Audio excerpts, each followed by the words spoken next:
বাকশালের পরিণতি হয়েছিল রক্ত দিয়ে, এবং তার পরিণতি হবে কি দিয়ে সেটা তার মাথায় রাখা উচিত। আজকে আমি বলবো যে প্রতিটা এই অত্যাচারীদের তাড়ানো হয়েছে বিপ্লবের মাধ্যমে, আন্দোলনের মাধ্যমে। আজকে আমরা এটুকুই বলবো যে সড়কে যারা আছেন আজকে সবাই একত্রিত হয়েছে, সবাই আমরা ঐক্যমত গড়ে তোলার জন্য, আমরা বাংলাদেশের সার্বভৌমত্বকে রক্ষা করার জন্য সবাই নিজ নিজ দায়িত্বে মাঠে নামবো। আজকে বাংলাদেশের সার্বভৌমত্ব হুমকির সম্মুখীন হয়েছে। আজকে বারবার ভারতের দাবিদারি করে যাচ্ছে শেখ হাসিনা, বারবার তাদের দালালি করে যাচ্ছে। আমাদের টিপাই মুখের বাদ, তিস্তা বাদ, আমাদের ইলিয়াস আলী গুম হয়েছে, চৌধুরী আলম গুম হয়েছে। আজকে সালাউদ্দিন সাহেবকে তার হেফাজতে রেখে আমাদের আরেকটা ষড়যন্ত্র শুরু করেছে তিনি। দেশে বারবার গত মাসেও আমাদের কিছু গুম হয়েছে, আমাদের বিচার বহির্ভূত হত্যা হয়েছে 18 থেকে 19 সালে 864 জন, 433 জন, এরকম আমাদের বিচার বহির্ভূত হত্যা। 20 সালে তো তারা অগণিত। আজকে যেই কথা রাজীব তমাল বললো যে হিন্দু ধর্মের মানুষদের উপর নির্যাতন, আমি বলবো না, হিন্দু নয়, আজকে সকল ধর্মের মানুষের উপর নির্যাতন চলছে। 5ই মে হেফাজতের উপর যেই অত্যাচার হয়েছিল, যেই খুন হয়েছিল, সেই লাশগুলো গেল কোথায়? আজকে আপনাদের কাছে আমি প্রশ্ন রাখি, তার বিচার কেন শেখ হাসিনা করেনি? আজকে শুধু বারবার বলে যে বিএনপি মুক্তিযোদ্ধা নয়, মুক্তিযোদ্ধা হলো তাদের দলে। 71 সালে তারা কোথায় গিয়েছিল? তাদের মুক্তিযোদ্ধারা সেই গঙ্গার হাওয়া খেতে, পামসু পায়ে দিয়ে, তারা গায়ে পাঞ্জাবি পরে, ধুতি পরে তারা গঙ্গার হাওয়া খেয়েছে, আর তাকিয়ে তাকিয়ে দেখেছে বাংলাদেশের মানুষের হাল। আজকে যে কথা ইরান ভাই বললো যে আমরা শহীদ রাষ্ট্রপতি জিয়াউর রহমানের কথা বলি না, আমি শ্রদ্ধা ভরে স্মরণ করছি শহীদ রাষ্ট্রপতি জিয়াউর রহমানের কথা, কারণ আমি তার কাছে, তার সান্নিধ্যে আজকে এই জাতীয়তাবাদী দলের চেতনায় আমি উদ্বুদ্ধ হয়ে আছি।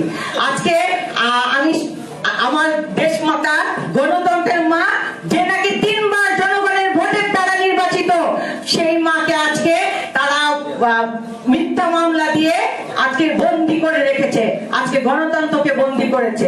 আজকে ভারপ্রাপ্ত চেয়ারম্যান তারেক রহমানকে আজকে মিথ্যা মামলা দিয়ে দেশ ছাড়া করেছে। যে কথা সালাম ভাই বললো যে তারেক রহমান ওদের ফোবিয়া, আসলে স্বৈরাচাররা সবসময় ভীতু থাকে, স্বৈরাচাররা ভয় পায়, নাহলে ভয় যদি না পাবে তাহলে ভোট চুরি কেন করবে? জনগণের হাতেই ছেড়ে দেখ না, জনগণই সুষ্ঠু নির্বাচনের মাধ্যমে তাদের দেশ রক্ষার নেতৃত্ব ফিরিয়ে আনবে। তাহলে ভয় কিসের এত? শেখ হাসিনা বারবার ভোট স্বৈরাচারী, ভোট চোর, ভোট চুরি করে আসা তার মন্ত্রীরা বলে, স্বরাষ্ট্রমন্ত্রী বলে যে ভারতের কথা শুনতে হবে, আর কত দালালি হবে তাদের। শেখ হাসিনা আপনাকে মাথায় রাখতে হবে, আজকে 71 সালে আপনার বাবা ক্ষমতায় থাকা সত্ত্বেও কিন্তু স্বাধীনতার ঘোষণা দিতে পারেননি। সেদিন ঘোষণা দিয়েছিল একজন মেজর জিয়া, যিনি জনগণের কথা মাথায় চিন্তায় রেখে সেদিন স্বাধীনতা ঘোষণা দিয়েছিল। তার নেতৃত্বে আজকে সবাই মুক্তিযোদ্ধা এখানে উপস্থিত আছেন, সালাম ভাই, আজকে মান্না চাচা, এরা ওনাদের আজকে মেজর জিয়া, ওনারা সবাই আজকে মুক্তিযোদ্ধা, যারা দেশকে স্বাধীন করেছে। কিন্তু স্বাধীনতার স্বাদ এখন আমরা পাই না। কেন পাই না? ভারতের দালালি করতে করতে দেশটাকে ভারতে পরিণত করার চেষ্টা চলছে। কেন আজকে প্রতিবেশী রাষ্ট্র হবে আমাদের বন্ধু? প্রতিবেশী রাষ্ট্র দ্বারা কেন আমরা চালিত হব? আমাদের সার্বভৌমত্ব এভাবেই খর্ব হচ্ছে, সার্বভৌমত্ব খর্ব হচ্ছে এক প্রশাসন দ্বারা আরেক প্রশাসনকে হত্যার মাধ্যমে। আজকে সার্বভৌমত্ব খর্ব হচ্ছে আমাদের শিশু নারীদের উপর নির্যাতনের। আজকে ধর্ষণ হয়েছে, শুধু শিশু নারী নয়, আজকে সারা বাংলাদেশে আমি বলবো ধর্ষণ হয়েছে, বিভস্ত হয়েছে। আজকে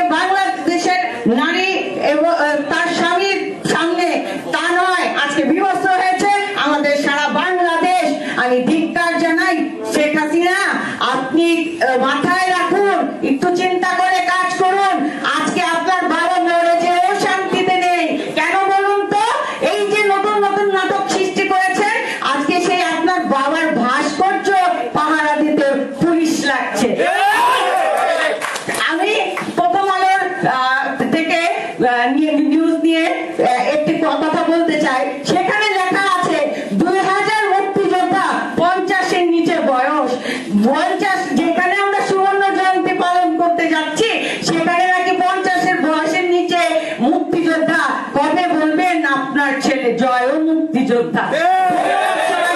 ভালো থাকুন, সুস্থ থাকুন, বাংলাদেশ জিন্দাবাদ।